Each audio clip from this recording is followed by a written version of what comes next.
Hola, ¿cómo están? Bienvenidos. Bienvenidos a esta sesión de la materia de inducción al estudio psicológico.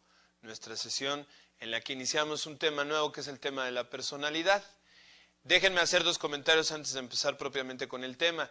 El primero es la invitación, la reiteración para que, además de estar revisando constantemente las sesiones, empiecen a organizar su material, es decir, que empiecen a poner en orden todos los apuntes que han tomado. Si no han tomado apuntes de algunas sesiones, invitarlos para que los tomen, para que pongan en claro los puntos más importantes, de manera que se vayan ya preparando para el examen final que tendrá lugar al final, terminando después de que hayamos completado las sesiones, que acuérdense que la última es la sesión 14.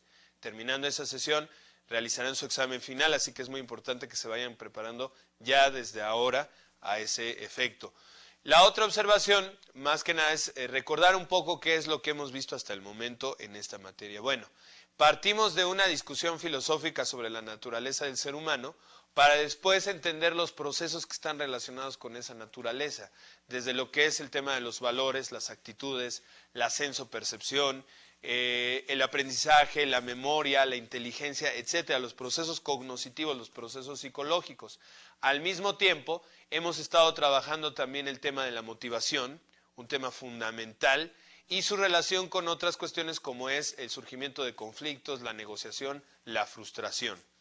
Ahora terminamos prácticamente esta materia con el tema de la personalidad, que nos va a llevar las últimas 4 sesiones, es un tema largo y muy interesante porque nos va a regresar al tema de la naturaleza humana, pero ahora ya no en una discusión de tipo psicológica, sino ahora sí ya visto, aterrizado en el terreno de la psicología.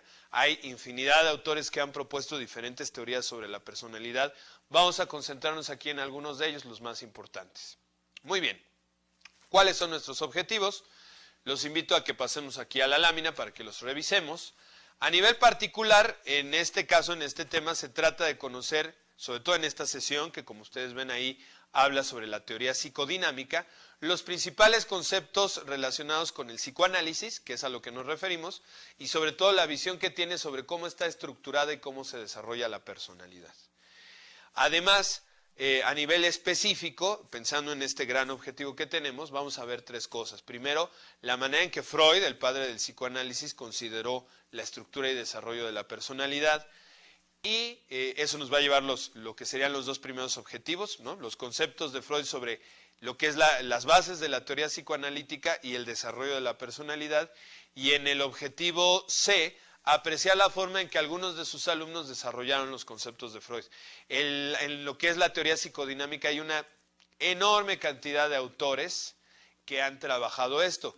Jung, Adley, Horney, Freud, pero no Sigmund, sino Ana Freud, su hija, etcétera. Hay una gran cantidad de autores. Nos vamos a concentrar sobre todos en los 2 principales alumnos de Freud, que son Jung y Adler. Freud, Jung y Adler son las 3 personalidades que van a orientarnos en términos de qué es lo que opina el psicoanálisis sobre cómo está estructurada la personalidad y cómo se desarrolla. Muy bien. Antes de empezar, déjenme hacer una aclaración. No vamos a partir de un concepto de personalidad, a diferencia de lo que hemos hecho en otras sesiones, que decíamos, las sensopercepciones, etcétera, etcétera, el aprendizaje, en fin. Un poco como en el caso de la inteligencia, hay muchas definiciones de personalidad, casi cada teoría sobre la personalidad hace su propia definición. Pero sí podemos plantear una idea previa, una idea de partida para trabajar el tema de la personalidad, y es que la personalidad es aquello que nos hace diferentes de los demás, lo que nos distingue, eso que le pone un matiz o un color a las cosas que hacemos, que es como nuestro sello.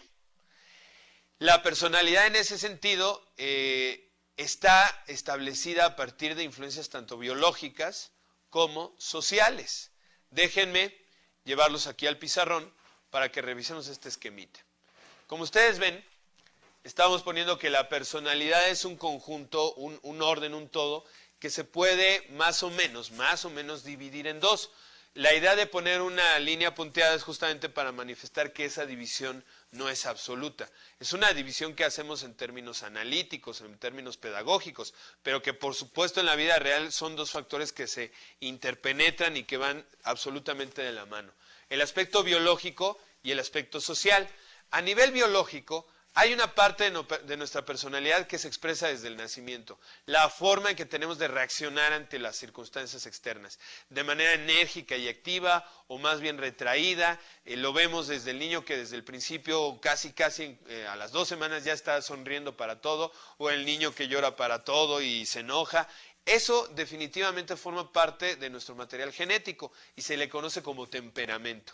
En otras palabras, el temperamento es esa parte de nuestra personalidad que está limitada por nuestra biología.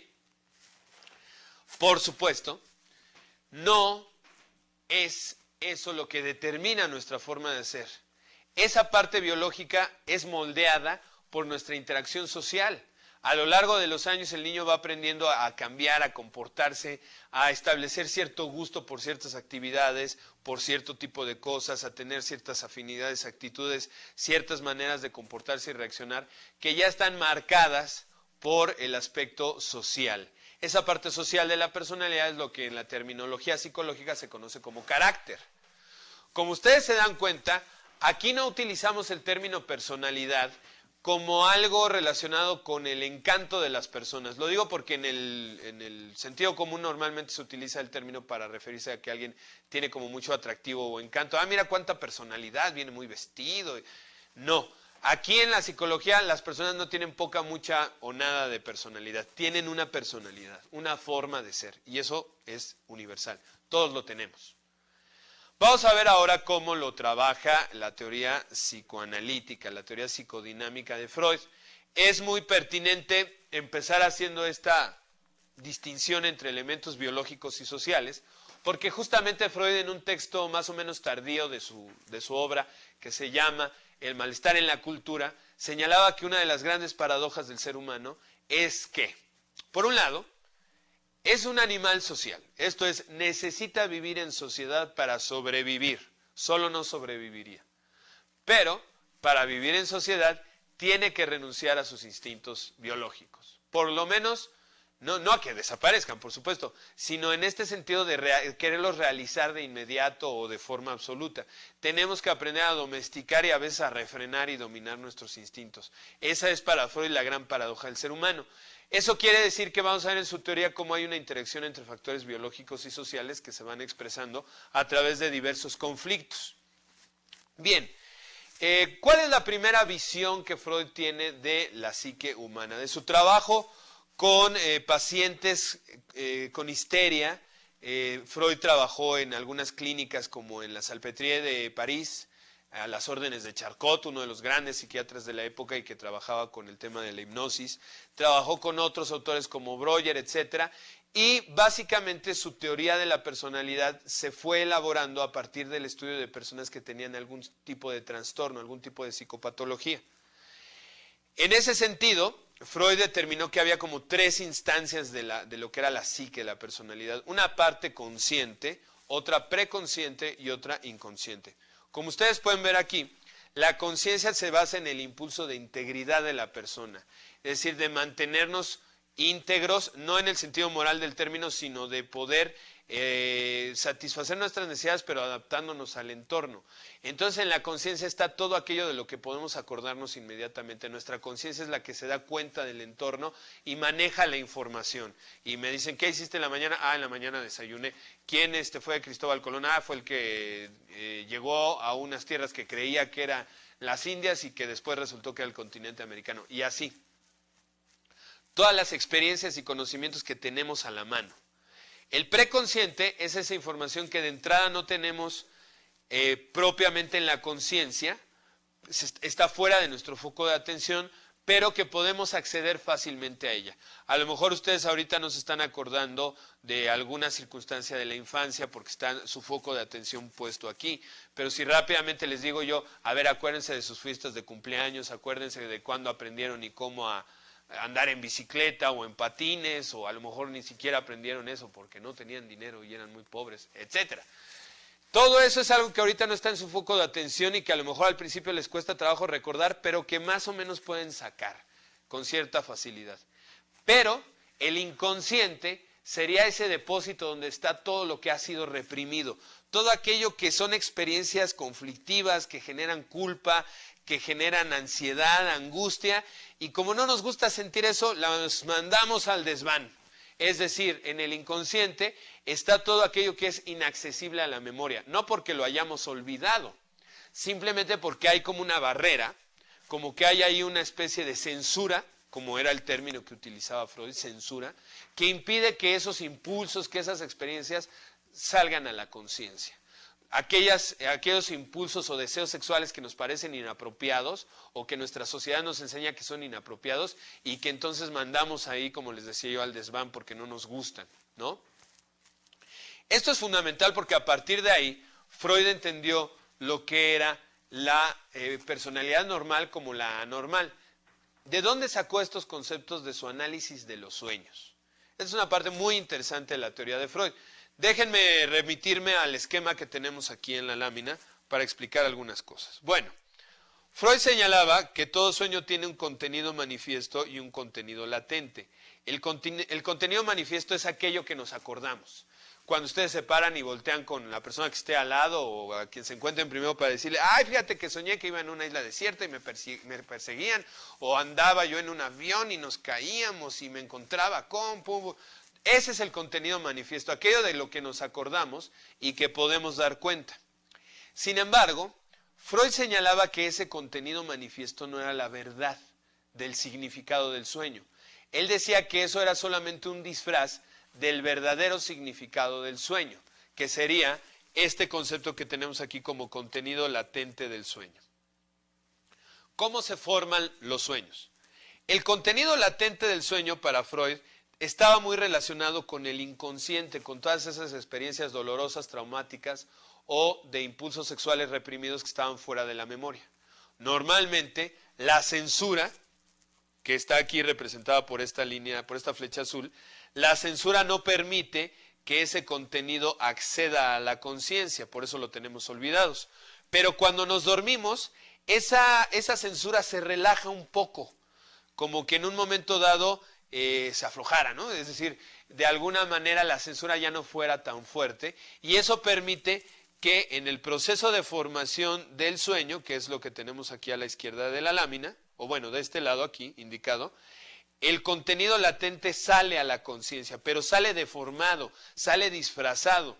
¿Para qué? Para que podamos seguir dormidos. Porque si no saliera disfrazado, sería un contenido tan angustioso, culpógeno, que nos generara tanto conflicto que nos despertaría.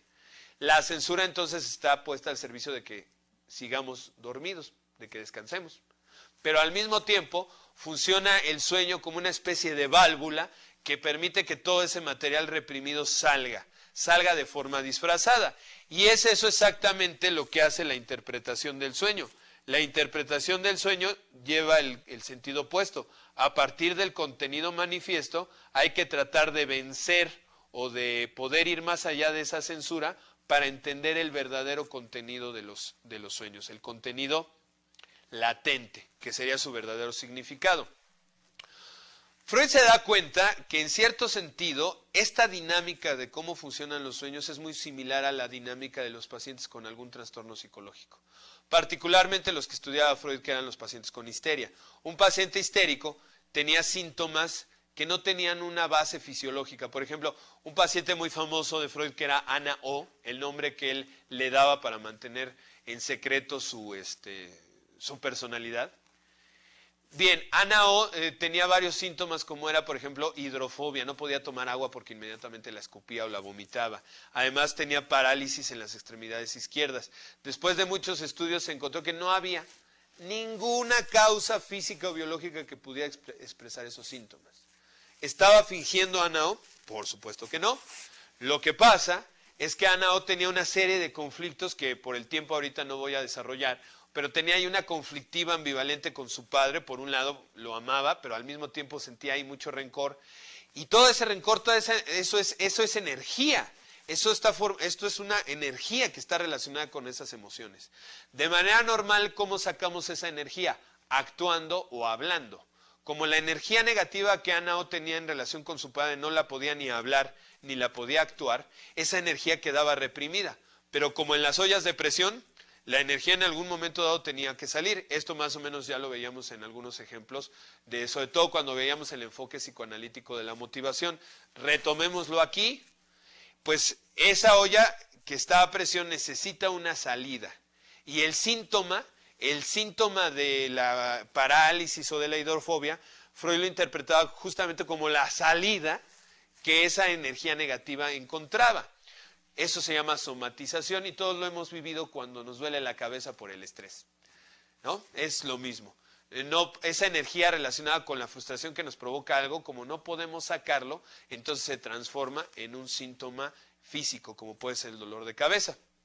Lo que pasa en el sueño, si se dan cuenta de la similitud, hay una energía relacionada con el contenido latente y como no puede salir directo, entonces sale disfrazada en forma del sueño. Entonces el sueño o el síntoma del paciente neurótico serían disfraces del verdadero significado de toda esa energía. Esto es muy importante porque evidentemente llevó a Freud a plantear una manera de tratar con la psicopatología, con las enfermedades de carácter, lo que llamamos los trastornos emocionales, que era a través de la interpretación de los sueños, desandar el camino de la formación del sueño para entender el verdadero significado. Todo esto lo lleva a Freud a generar, espero que vayamos bien hasta aquí, yo sé que esta terminología tiene su complejidad, no es algo que manejemos tan del común, pero creo que va quedando más o menos claro, sobre todo si pensamos en el ejemplo de Ana O. Para mayor claridad, déjenme contarles de un sueño, no es personal, es de una paciente mía, donde soñaba, por ejemplo, que el marido la quería llevar a fuerza a subirse a un juego mecánico y ella no quería. Cuando llega, esto es el contenido manifiesto del sueño. Cuando llegan al juego, resulta que se trataba de una pirámide.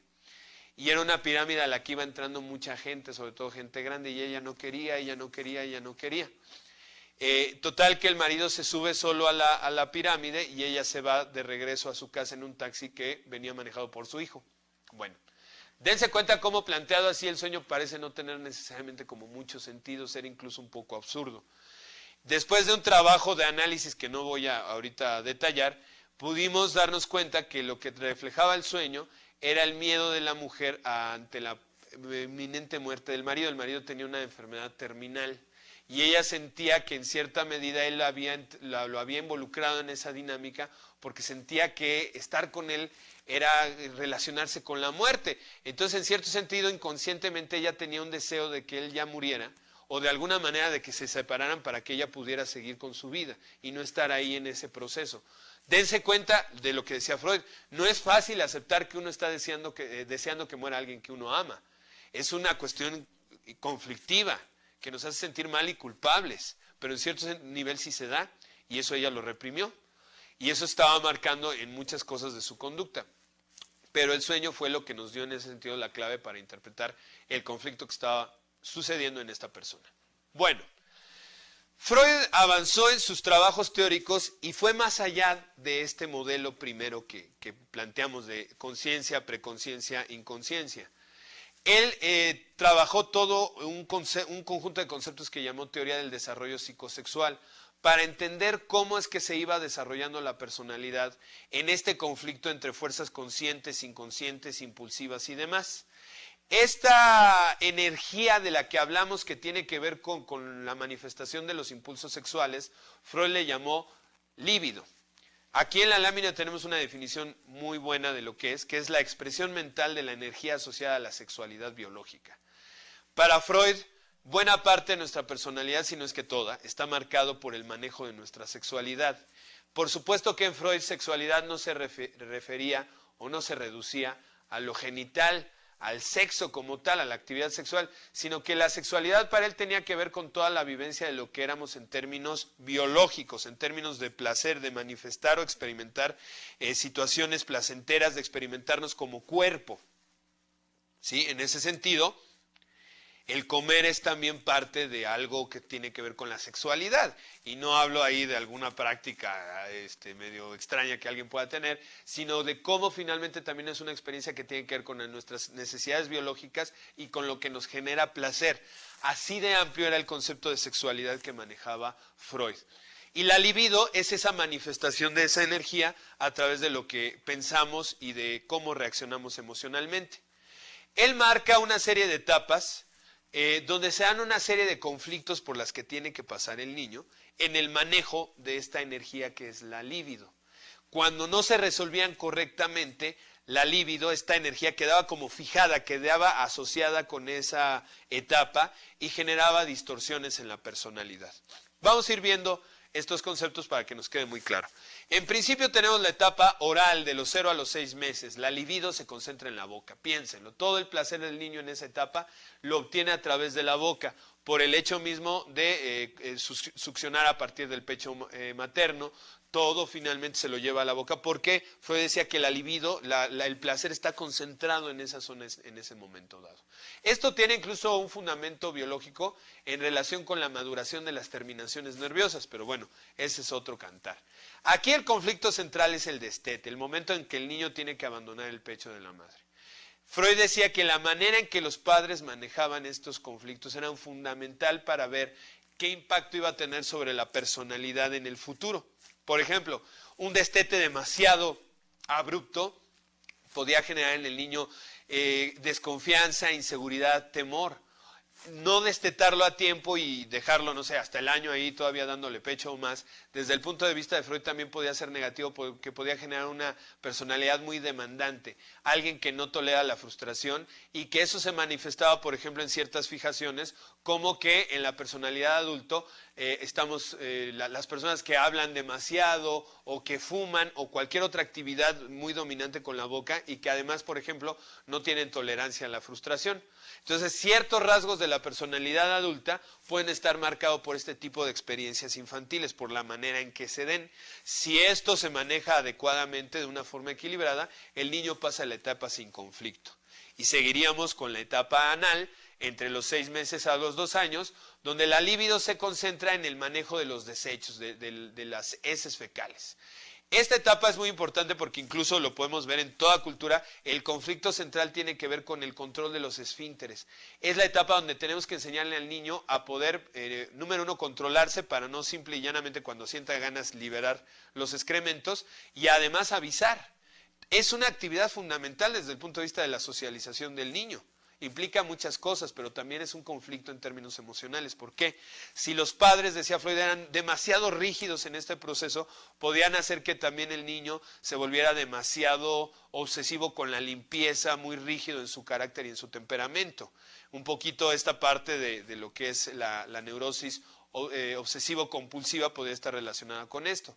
Pero igual, si al niño no se le daba como suficiente pauta y no se le daba un correcto proceso en el manejo de esto y se le daba mucha libertad, podría hacer que el niño se volviera muy sucio, lo cual quiere decir que a lo mejor se va a traducir esto como en la etapa adulta, volviéndose muy promiscuo sexualmente, alguien que dice muchas groserías.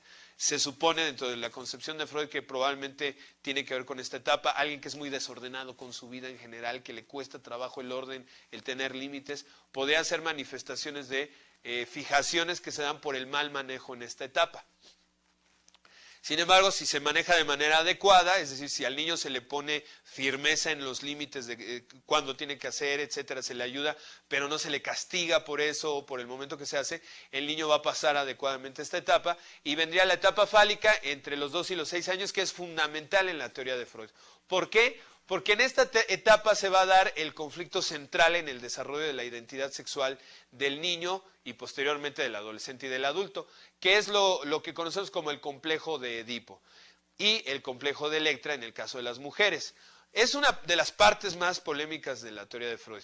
En el complejo de Edipo se supone que el niño en cierto sentido desarrolla una atracción muy fuerte por el padre de su propio sexo, debido al placer que le da. Piensen en el niño. La madre lo abraza, lo acaricia, lo apapacha, le dio durante un tiempo leche, le da de comer. Pues es lógico que el niño la identifique como su principal fuente de placer y de sentirse bien y sienta una atracción en un sentido muy básico, muy primario. Si quieren ustedes quitamos el término atracción y lo dejamos un apego muy fuerte hacia la madre.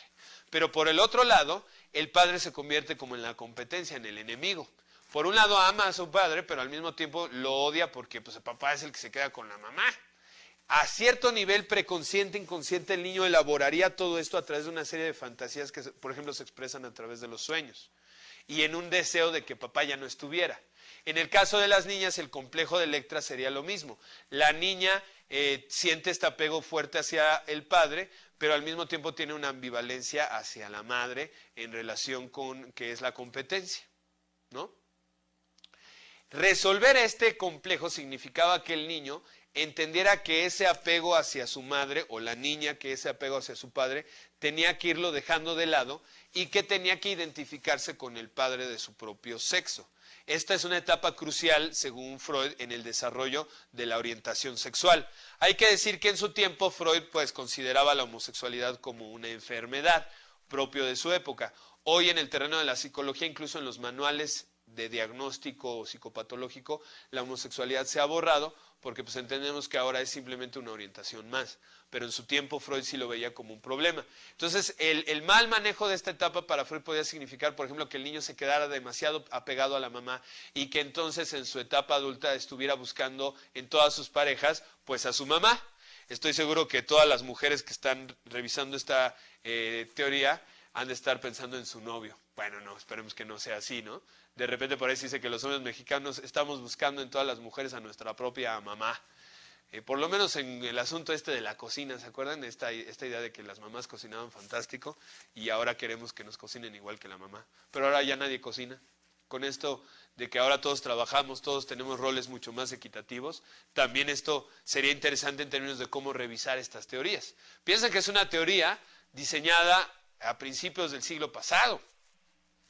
¿Qué pasa con los niños que no tienen papá y mamá juntos? Que a lo mejor nada más son hijos de madre soltera. ¿Cómo se maneja esto? Hay una serie ahí de factores que pueden cuestionar la teoría de Freud. Bueno, la otra etapa importante, como ustedes ven, entre los 6 y los 12 años es la latencia. Como que en esta etapa toda la experiencia de las anteriores se va interiorizando y todas las preocupaciones sexuales entran en una especie de impasse, o como decimos, de stand-by. ¿Por qué? Porque ahora la preocupación fundamental del niño es la socialización. Es la etapa en la que el niño entra a la escuela, según Freud, y por lo tanto ahí sus preocupaciones son otras. Sin embargo, nuevamente, piénsenlo, hoy por hoy los niños empiezan a socializar escolarmente mucho antes de los 6 años. Ya ahora, en muchos casos en nuestro país, los niños desde mucho antes ya están yendo a la guardería, al preprimaria, kinder, etcétera, y tienen socialización desde antes. Estas teorías continuamente se van revisando y desarrollando. Hoy podría hablarles de las investigaciones y de la manera en cómo se ha actualizado en el psicoanálisis estas teorías, pero evidentemente excedería nuestro tiempo y nuestra disponibilidad. Yo los invito a que si tienen interés estén revisando estos materiales, estén revisando cómo va evolucionando la teoría psicoanalítica. Y finalmente la etapa genital de los 12 años en adelante, donde el niño finalmente ha interiorizado las experiencias anteriores, ha asumido que debe buscar la sexualidad fuera de la familia y ha ya integrado su identidad sexual. ¿Sí? Esta sería ya la etapa de la maduración. Si ustedes se dan cuenta, la personalidad en esta teoría es el resultado de la manera en que el niño va resolviendo estos conflictos entre las diferentes pulsiones, entre los diferentes instintos que va sintiendo y a la par de cómo su contexto social lo va condicionando y lo va formando.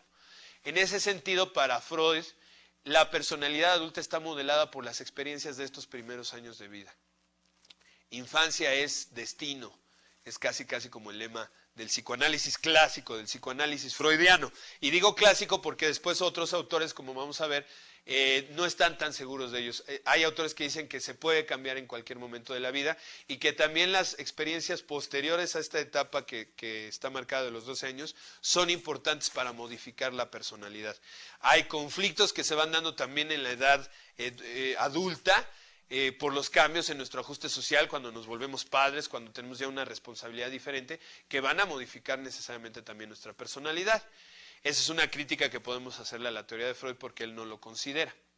Todo esto llevó a Freud a cambiar su modelo de la personalidad, como lo vemos aquí, en lo que se conoce como la segunda tópica de Freud. Porque se da cuenta que a diferentes niveles de nuestra personalidad hay factores tanto conscientes como inconscientes. Y él plantea en principio, tenemos el yo, el ego, el principio de realidad. El niño se va dando cuenta de que existe una realidad y que esa realidad implica que tiene que ajustarse, tiene que aprender a tolerar la frustración y que sus instintos y sus deseos no se van a desarrollar de inmediato. Es el principio de la realidad. Y está en pugna con el ello, el id, el principio del placer, que es esta parte instintiva que lo único que busca es justamente la satisfacción de nuestras necesidades biológicas. Al principio el niño es puro id, es puro ello. Y poco a poco la experiencia y la socialización va desarrollando el yo, el principio de la realidad. Pero además de eso, el niño también va interiorizando los códigos morales de sus padres, va creando una conciencia moral y además desarrolla un ideal del yo, de lo que aspira o esa imagen ideal que tiene de sí mismo. Es a lo que Freud llamaba el superyo. Por supuesto que el superyo y el yo están en confrontación. Uno, el ello, porque es el deseo de realizar nuestras pulsiones biológicas. Otro, el superyo, porque es el freno, es el que dice momento, principios morales, ética.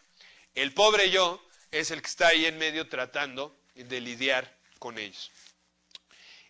Aquí es importante señalar que en las tres instancias, según Freud, había tanto elementos conscientes como inconscientes. Por ejemplo, en el yo, aunque el yo es el principio de realidad y básicamente es consciente, también tiene sus elementos inconscientes, como los mecanismos de defensa. Ustedes deben de recordar que en la sesión donde hablamos de motivación hablamos de los mecanismos de defensa.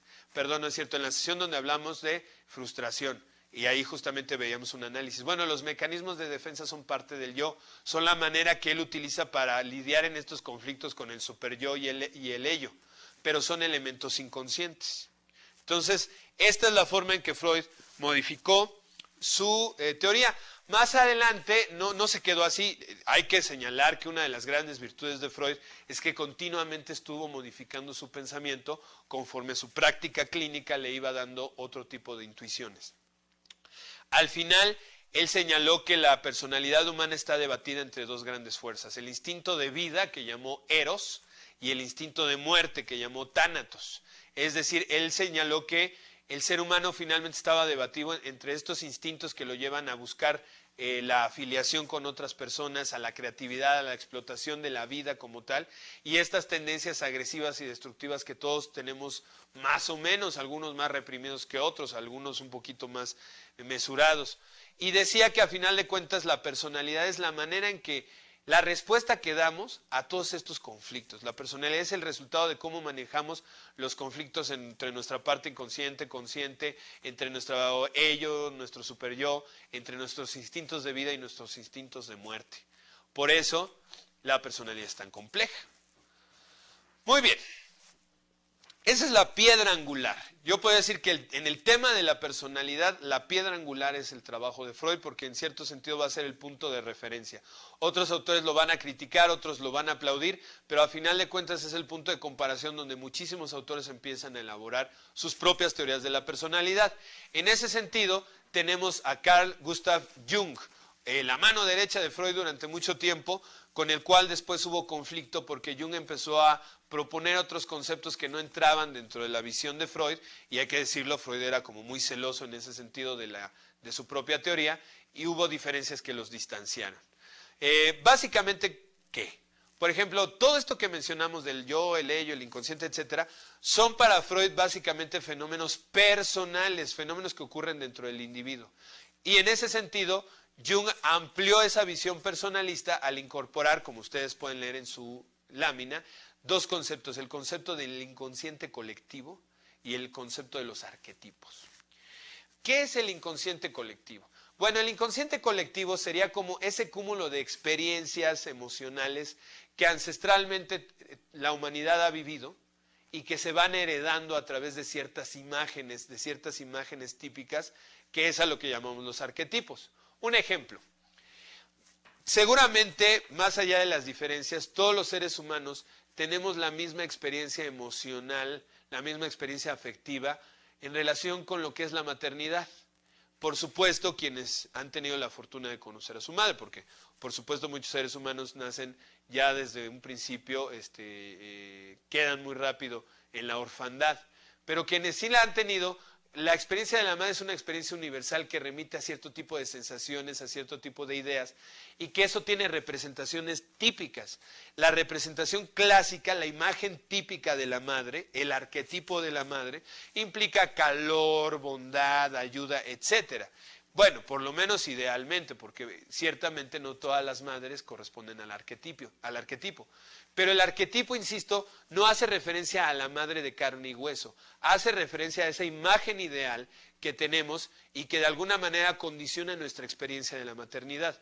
Igual, si ustedes se dan cuenta, Jung, déjenme aquí hacer un paréntesis, fue no solamente un psicólogo, sino que en cierto sentido podemos considerarlo una especie de antropólogo, porque estuvo interesado por muchísimas culturas, por los mitos y los símbolos de muchas culturas. Y él se daba cuenta, por ejemplo, que en la mayoría de las culturas el mal tenía símbolos similares. Por ejemplo, al mal siempre se le asocia con ciertos animales como pueden ser las serpientes, los murciélagos, etc.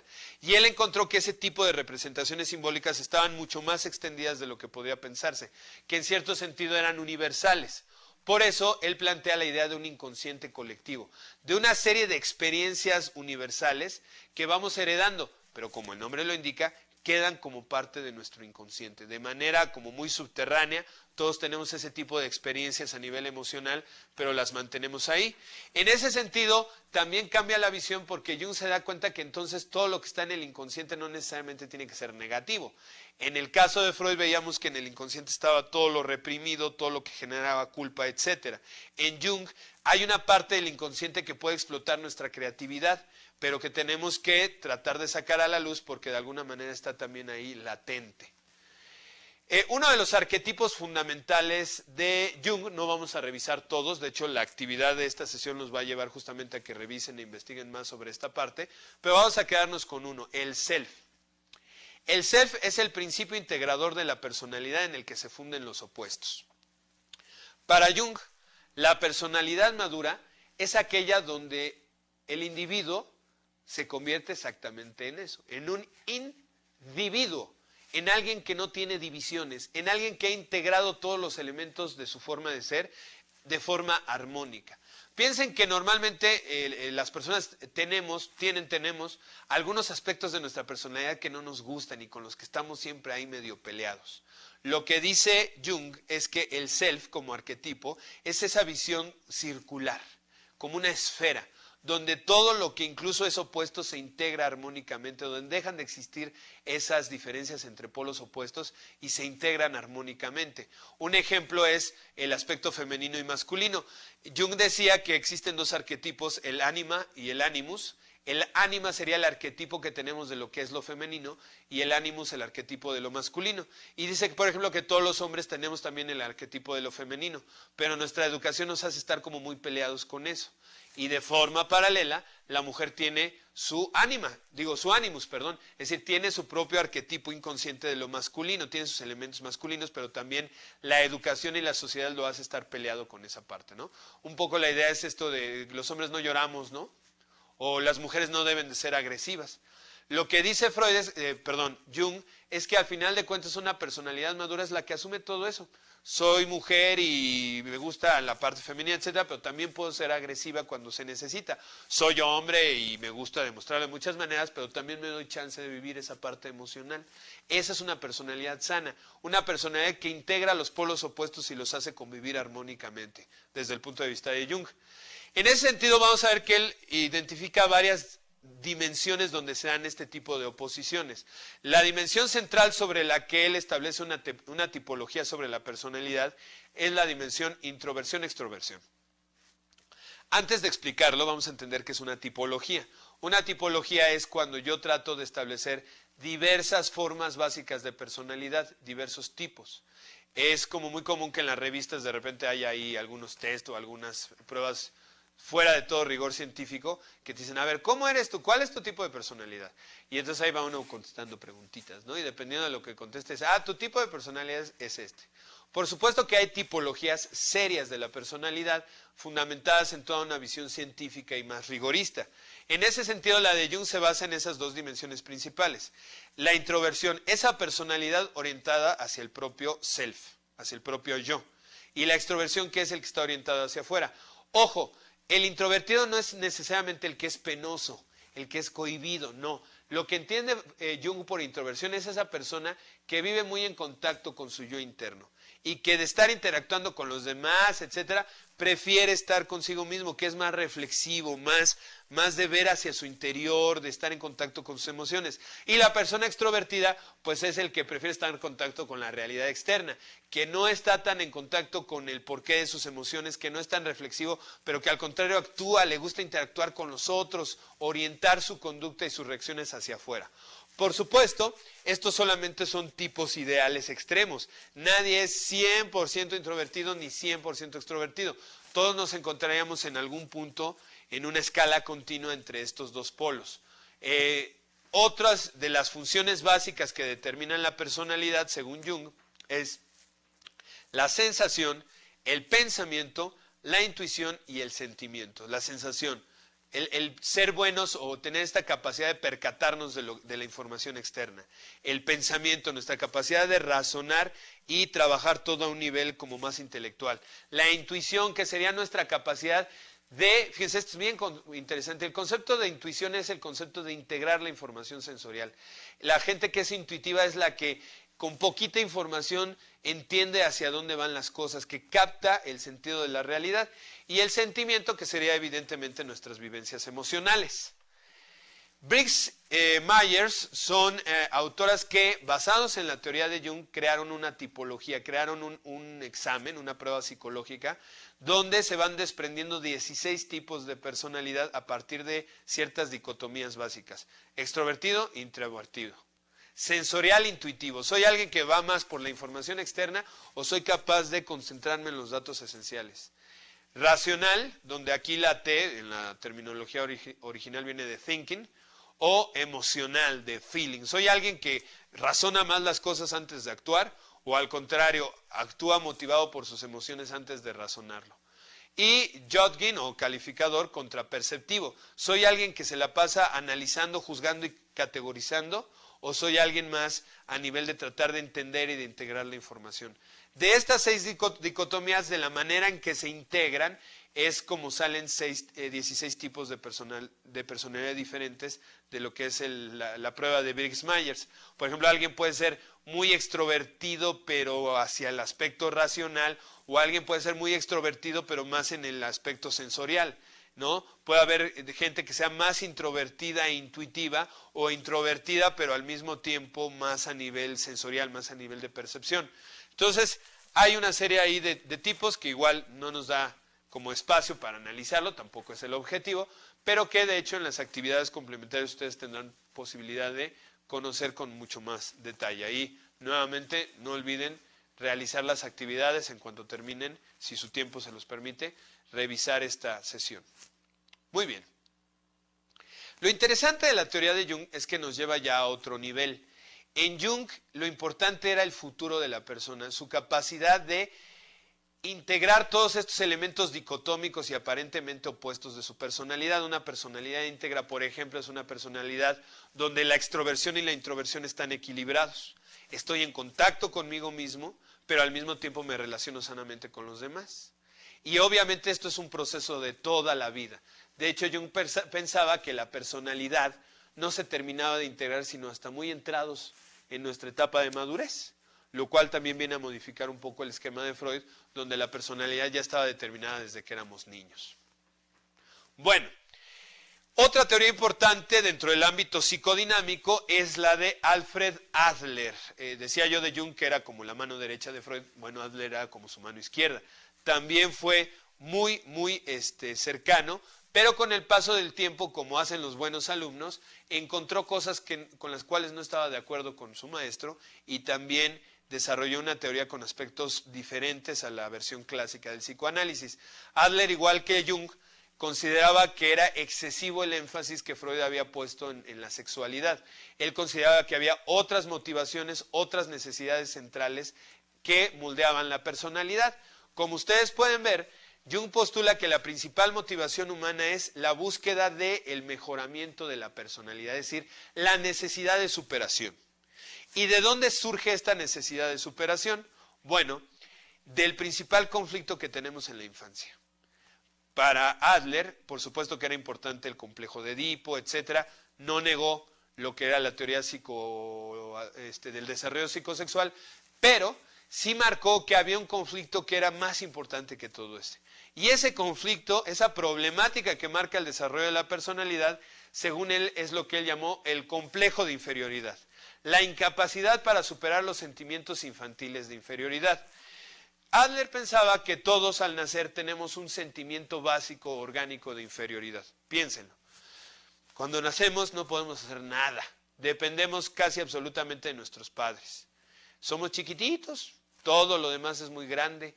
Es muy frustrante la experiencia infantil de alcanzar cosas porque se dan cuenta que no puede, que quiere dar un paso para alcanzar algo y se cae, que no puede caminar. Somos seres muy incompletos cuando nacemos.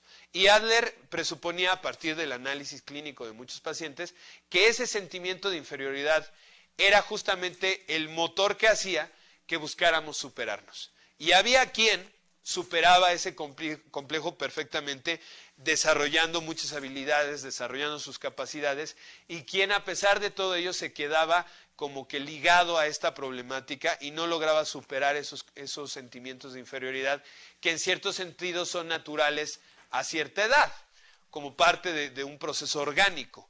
Lo que ya no es natural es que no seamos capaces de superar ese conflicto, esa situación. La inferioridad entonces, como bien lo señala aquí la lámina y ya lo íbamos platicando, es para darle un sentimiento infantil derivado de la percepción de las limitaciones físicas e intelectuales frente al entorno. Pues eso ya lo explicamos. Ahora, a partir de esos sentimientos de inferioridad vamos a buscar superarlos. Hay que superar esos sentimientos de inferioridad. Para Adler había estrategias o formas de superar esa inferioridad que generaban personalidades sanas. Sin embargo, también había formas de compensar, de superar esa inferioridad que podían desarrollar personalidades con cierto tipo de psicopatología, con cierto tipo de desajuste social. A este proceso de compensar, a este proceso de superar el sentimiento orgánico básico de inferioridad, Adler le llamó compensación. La compensación es el resultado del deseo de superación. Nos sentimos inferiores y vamos a tratar de compensar esa inferioridad haciendo algo que nos permita superarlo para desarrollar ampliamente nuestra personalidad. En el caso de las personalidades distorsionadas, Adler ubicaba tres formas de compensación que llevaban a formas de personalidad distintas y distorsionadas, que es el tipo dominante, el tipo erudito y el evitativo. El tipo dominante o complejo de superioridad es el que trata de superar ese sentimiento de inferioridad siendo agresivo y demasiado dominante y autoritario con los demás. Eso puede explicar, por ejemplo, el tema del machismo en nuestras culturas, ¿no? Es decir, el macho, el hombre que se muestra agresivo y demasiado dominante, nomás uno le toca a su ladito flaco y brum, se desinfla toda esa dominancia, ¿no? Es un poco como en las películas de charros aquí en México, que los charros son valientes, audaces y demás, pero los deja la mujer y lloran desesperadamente frente a una botella de vino, ¿no? Bueno, entonces en realidad ese complejo de superioridad, esa dominancia, esa agresividad, lo que marcaría sería un verdadero sentimiento de inferioridad que no ha sido superado desde el punto de vista de Adler. El tipo erudito, la gente sensible que genera una protección a su alrededor. Esto es la gente que al sentir esta inferioridad busca superarla como tratando de encerrarse en sí mismo, ¿sí? Y de alguna manera de aislarse del entorno. Entendemos que esto, a final de cuentas, también distorsiona la personalidad. Y el tipo evitativo, que sería un bajo nivel de energía donde lo que hace la gente es evitar situaciones vitales. Como me siento menos, como me siento inferior, como tengo este sentimiento, evito la confrontación, evito la competencia. Híjole, ¿para qué le llego a esa chava si me va a decir que no? ¿Para qué quiero jugar fútbol si sé que voy a fracasar? Entonces, la personalidad evitativa también sería el resultado negativo de una forma distorsionada de trabajar con estos sentimientos de inferioridad. Finalmente está el tipo socialmente útil, la única forma de compensación que Adler consideraba sana, donde la energía se canalizaba a través de ayudar a los demás, que sería ser altruista o a través del establecimiento de alguna meta. Es decir, la manera de resolver ese complejo de inferioridad, de esos sentimientos de inferioridad, sería que yo busqué canalizar esta sensación buscando una meta, un objetivo relevante que me permita superar esto. Y a lo mejor ese objetivo relevante tenga que ver con ayudar a los demás. Y muestro que soy capaz, que tengo potencial, ayudando a otros y así dándome cuenta de que no tengo ningún tipo de inferioridad, ningún tipo de limitación. Este planteamiento de Adler es importante para muchos planteamientos de la psicología humanística, que justamente plantea que lo importante en el ser humano, como veíamos en el caso de la motivación, son las metas que se pone a futuro. Aquí, lo específico de la teoría de Adler es que pone esas metas como el medio que sirve para superar nuestras sensaciones de limitación, aquello que nos hace sentirnos atorados, menos, lo podemos superar como planteándonos metas trascendentales que nos lleven a modificar esa percepción que tenemos de nosotros y que eleven nuestra propia autoestima. Bueno, esto fue un pálido reflejo de lo que es la teoría psicodinámica de la personalidad. Como les decía yo al inicio, hay muchos otros autores que desde lo que es el enfoque freudiano, con sus respectivas modificaciones, lo han venido complementando. Y también es un pálido reflejo de lo que son las teorías de la personalidad, porque nos quedan ver muchas otras más. Este tema lo vamos a continuar con las siguientes sesiones, en las que vamos a trabajar a otros autores que desde enfoques bastante diferentes tratan de entender lo que es la personalidad humana. Bueno, nuevamente la invitación a que realicen la actividad propia de la sesión, a que sigan revisando su material y se vayan preparando para el examen final y que estén muy atentos para poder desarrollar lo que nos queda en las últimas 3 sesiones de esta materia. Muchas gracias, que estén muy bien. Hasta luego.